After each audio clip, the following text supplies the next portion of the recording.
Assalamualaikum warahmatullahi wabarakatuh. Halo teman-teman, bagaimana kabar semua? Semoga selalu senantiasa sehat walafiat dan selalu dalam lindungan Yang Maha Kuasa. Sebelum kami masuk ke inti materi, alangkah baiknya kami memperkenalkan diri kami masing-masing. Perkenalkan, nama saya Julianto Priwicaksono. Saya mahasiswa semester 5 dari Fakultas Psikologi Universitas Muhammadiyah Malang. Saya Dita Sylvia, mahasiswa psikologi semester 5 Universitas Muhammadiyah Malang. Nama saya Iqbal Faisal Afif, mahasiswa semester 5 Fakultas Psikologi Universitas Muhammadiyah Malang. Saya Bayu Julinur, saya mahasiswa Fakultas Psikologi semester 5 Universitas Muhammadiyah Malang. Baik, pada video kali ini kami akan membahas mengenai kecemasan pada fresh graduate terhadap sempitnya peluang kerja di masa pandemi saat ini. Seperti yang kita ketahui, kita sama-sama merasakan situasi dan kondisi pandemi COVID-19 ini. Tentunya ini memberikan dampak yang begitu luas bagi kehidupan kita ke depannya. Salah satunya di bidang pendidikan dan pekerjaan. Secara tidak langsung, begitu banyak perusahaan yang menurunkan atau mengurangi lowongan pekerjaan pada instansi atau perusahaan mereka masing-masing. Kemudian ini memicu munculnya rasa cemas pada mahasiswa fresh graduate yang tentunya membutuhkan lapangan pekerjaan guna menyambung dan mempersiapkan kehidupan ke depannya. Selengkapnya silakan saksikan cuplikan animasi berikut. Di tahun 2020 ini, seluruh masyarakat di penjuru tempat di berbagai belahan dunia sedang berjuang dan menghadapi pandemi yang sedang menyerang ini. Khususnya masyarakat di Indonesia sendiri. Di Indonesia, pandemi ini telah banyak memakan korban jiwa dan membuat banyak kerugian, entah kerugian bagi masyarakatnya maupun negara Indonesia sendiri. Banyak kerugian-kerugian yang muncul, seperti hilangnya pendapatan atau mata pencaharian masyarakat di Indonesia. Ini berdampak pada menyempitnya kesempatan lapangan kerja yang kemudian banyak memunculkan kecemasan-kecemasan yang beragam dari setiap masyarakat Indonesia itu sendiri. Tidak terkecuali mahasiswa atau mahasiswi yang baru saja menyelesaikan studi mereka di perguruan tinggi. Berangkat dari pernyataan tersebut, kami tertarik membahas topik mengenai kecemasan mahasiswa fresh graduate terhadap sempitnya peluang kerja di masa pandemi.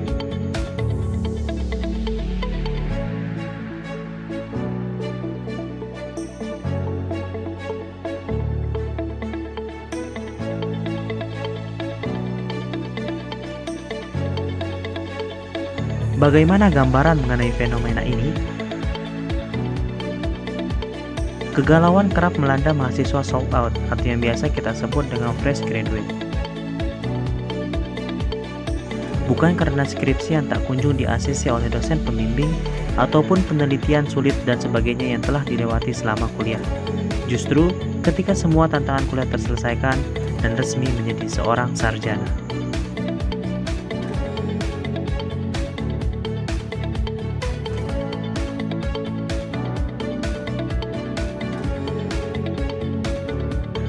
Ada kelegaan bagi mahasiswa yang berhasil menyelesaikan masa studinya. Hanya saja, kelegaan tersebut bersifat sementara karena ada kenyataan yang dihadapi ke depannya. Namun, sudah menjadi rahasia umum, inilah fase yang akan dihadapi kebanyakan para sarjana. Pandangan masyarakat terhadap para sarjana naik satu level lebih dihargai, dihormati, dan dianggap keberadaannya. Kaum terpelajar adalah segolongan manusia yang dianggap serba bisa dan serba tahu. Lalu bagaimana dengan para sarjana yang juga menyandang status pengangguran? Kenyataan yang harus dihadapi sangat berbeda dengan apa yang diharapkan. Mengingat kondisi pandemi seperti ini, banyak sekali peluang kerja yang mengalami penurunan permintaan pekerja, atau bahkan sampai ditiadakan. Tentunya ini menjadi sebuah kecemasan pada mahasiswa fresh graduate.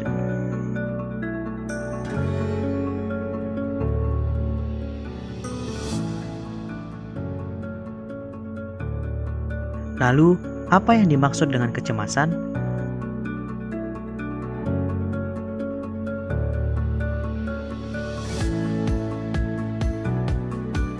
Menurut Chaplin, kecemasan adalah perasaan campuran berisikan kekuatan, dan keprihatinan mengenai masa-masa mendatang tanpa sebab khusus untuk ketakutan tersebut.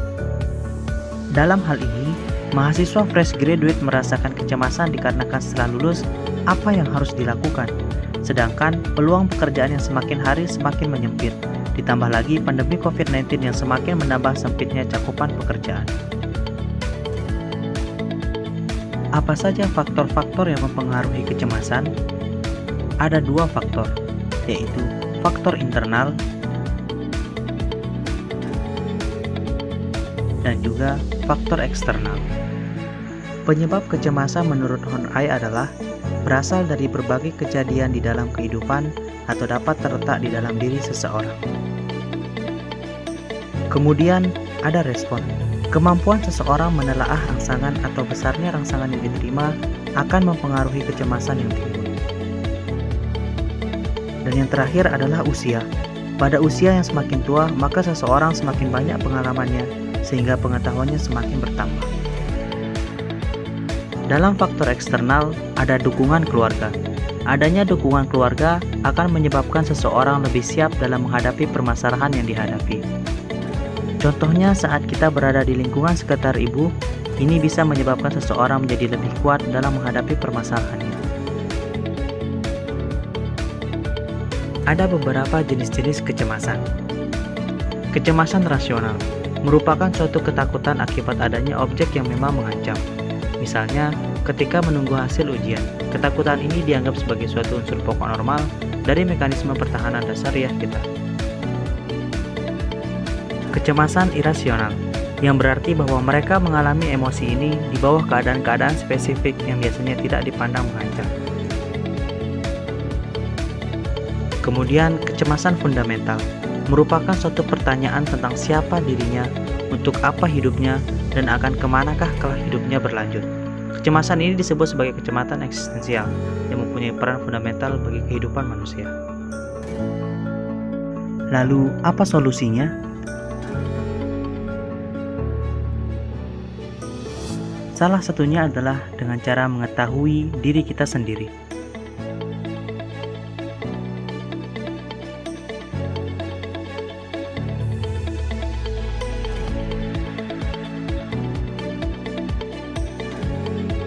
Apa itu self-knowledge? Pengetahuan diri adalah istilah yang digunakan dalam psikologi untuk menggambarkan informasi yang diambil seseorang ketika menemukan jawaban atas pertanyaan, seperti apa saya?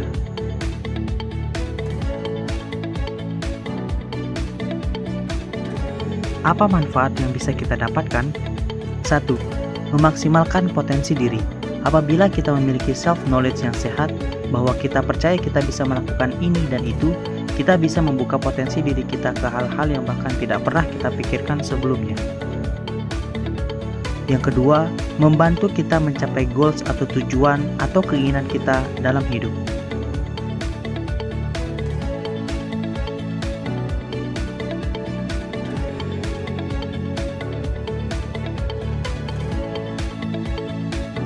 Yang ketiga, menghindari self-sabotaging behavior, sikap, pemikiran, maupun tindakan yang menahan kita mendapatkan apa yang kita mau, misalkan tujuan hidup kita.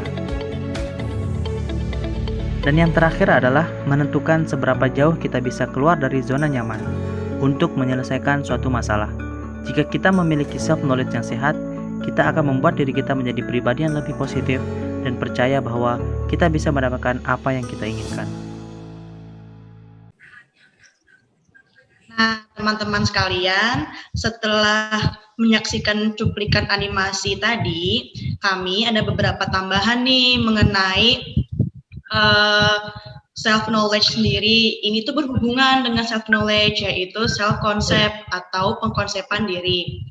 Nah, di sini saya dan teman-teman akan menjelaskan apa sih self-concept itu, dimulai dari pengertiannya.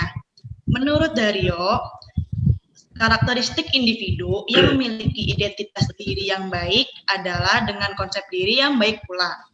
Sehingga konsep diri ini adalah gambaran yang diyakini individu tentang diri, termasuk di dalamnya terdapat penilaian individu tentang sifat dan potensi yang dimiliki.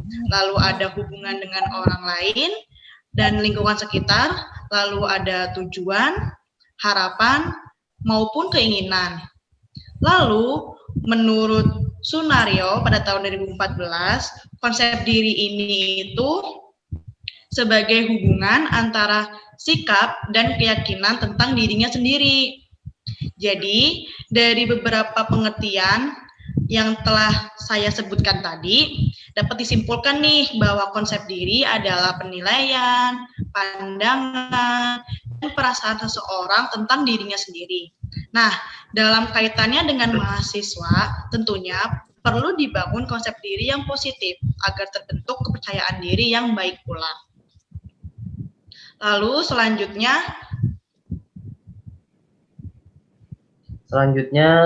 ada faktor-faktor yang mempengaruhi dari konsep diri. Menurut Fitch dalam Agustiani tahun 2006 pada halaman 139, konsep diri seseorang dipengaruhi dari beberapa faktor. Yang pertama ada dari faktor pengalaman, terutama pengalaman interpersonal yang memunculkan perasaan positif dan berharga. Pengalaman yang diperoleh dalam kehidupan, karena konsep diri adalah hasil dari sebuah interaksi individu dengan lingkungannya. Maka pengalaman interpersonal merupakan faktor yang paling penting bagi perkembangan konsep diri seseorang. Yang kedua itu ada kompetensi dalam area yang dihargai oleh individu dan orang lain. Kompetensi yang dimaksud dalam bidang tertentu mengenai kemampuan individu yang ditampilkan sehingga mendapatkan penghargaan atau pengakuan dari orang lain. Yang ketiga ada aktualisasi diri atau implementasi dan realisasi dari potensi pribadi yang sebenarnya dan sebagai potensi-potensi fisik maupun psikologis yang ada pada diri individu untuk mencapai tujuannya. Sini terdapat 5 faktor lain yang mempengaruhi konsep diri. 5 faktor tersebut itu antara lain, yang pertama adalah pola orang tua.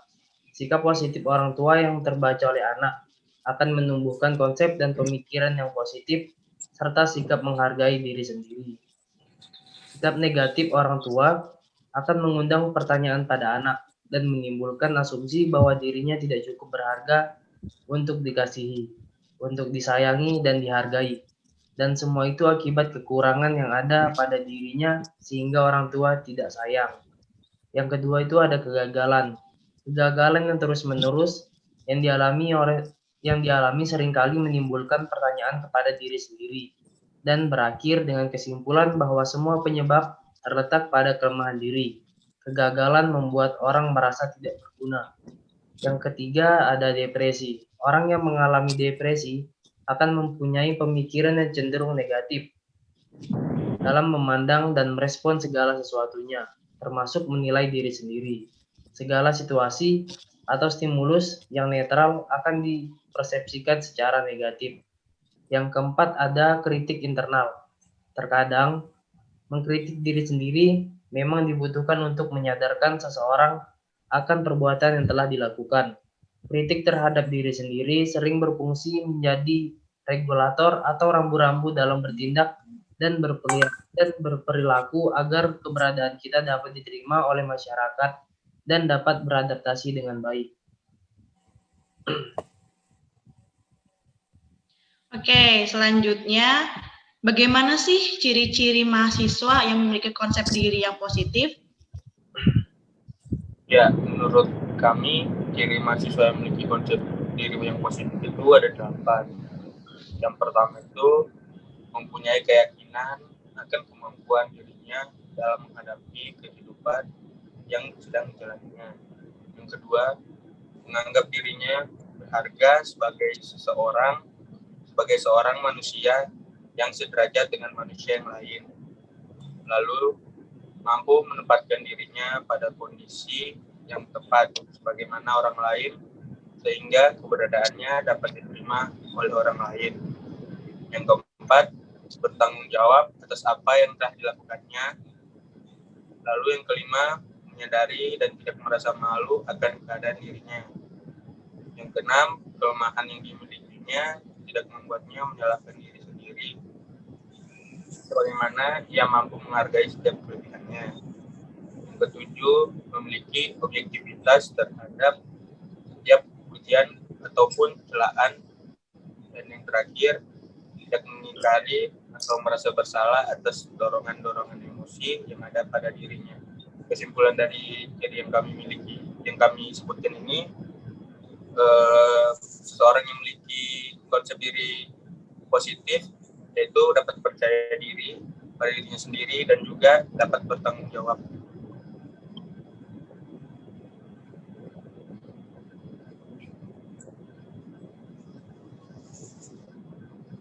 Oke, setelah dipaparkan mengenai definisi, lalu faktor-faktor, dan bagaimana ciri-ciri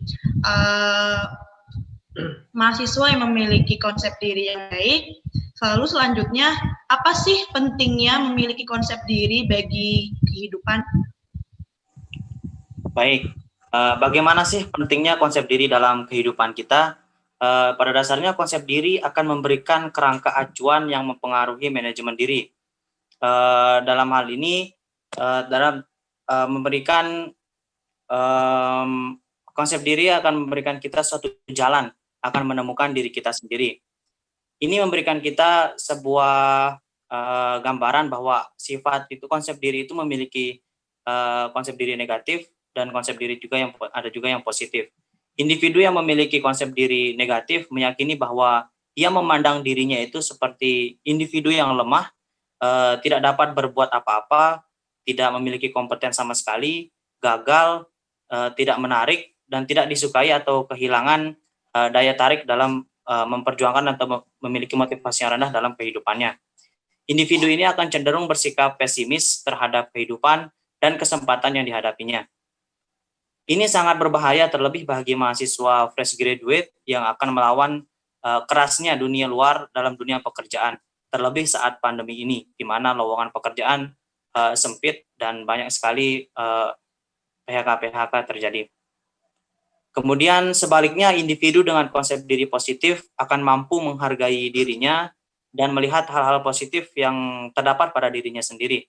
Semakin cepat kita mengetahui apa yang ada pada diri kita, semakin cepat pula kita membangun dan memberikan kontribusi terbaik untuk diri kita sendiri.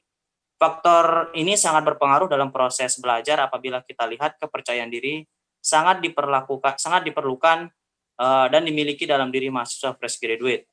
Bagaimana mahasiswa tersebut menyempurnakan dirinya sebelum mengikuti persiapan keadaan untuk kedepannya.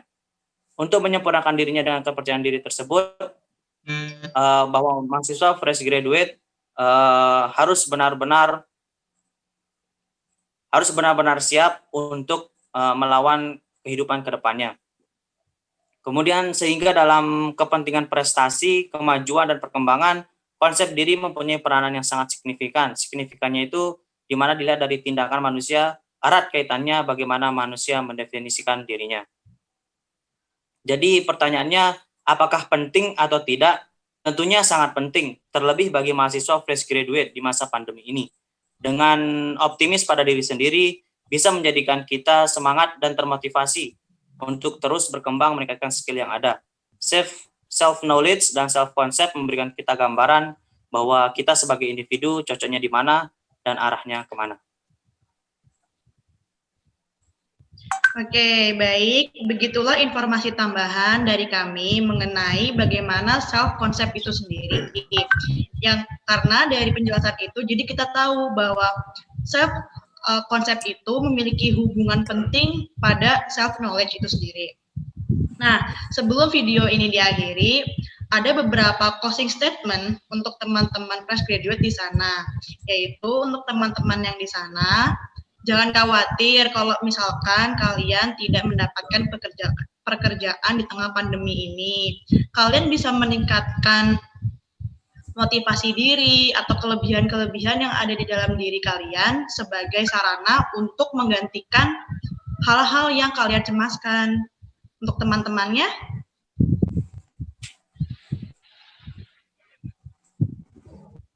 ya, baik, mungkin dari saya sendiri, untuk teman-teman fresh graduate di luar sana, dimanapun berada, untuk saya hanya mau bilang tetap semangat, kondisi seperti ini kita jadikan sebagai momentum untuk lebih mempersiapkan diri kita ke depannya. Jangan pernah menyerah, pelan-pelan tapi tetap pasti bermanfaat untuk orang lain, dan jangan lupa apapun usaha yang kita lakukan, sekecil apapun itu, mari kita berusaha sekuat tenaga membuat orang tua kita menangis karena bangga, bukan membuat mereka menangis karena kecewa. Semua kita lakukan atas dasar kita ingin membanggakan kedua orang tua kita. Baik, dari saya untuk teman-teman fresh graduate di sana, di luar sana, sebelum kita memasuki dunia kerja, kita perlu mengetahui minat dan pekerjaan seperti apa yang kita inginkan. Dengan mengenali minat tersebut, kita akan lebih mempersiapkan apa saja yang dibutuhkan untuk mendapatkan posisi yang diinginkan. Oleh karena itu, persiapan yang matang sangat penting karena mampu membantu kita dalam menjawab, misalnya dalam wawancara, agar dapat meyakinkan perusahaan yang kita inginkan. Baik, kalau dari saya untuk teman-teman fresh graduate, jangan berkecil hati hanya karena kalian memilih freelance di saat pandemi ini. Tetap semangat dan jangan berkecil hati, terus menciptakan inovasi yang sesuai dengan kalian dan minat kalian.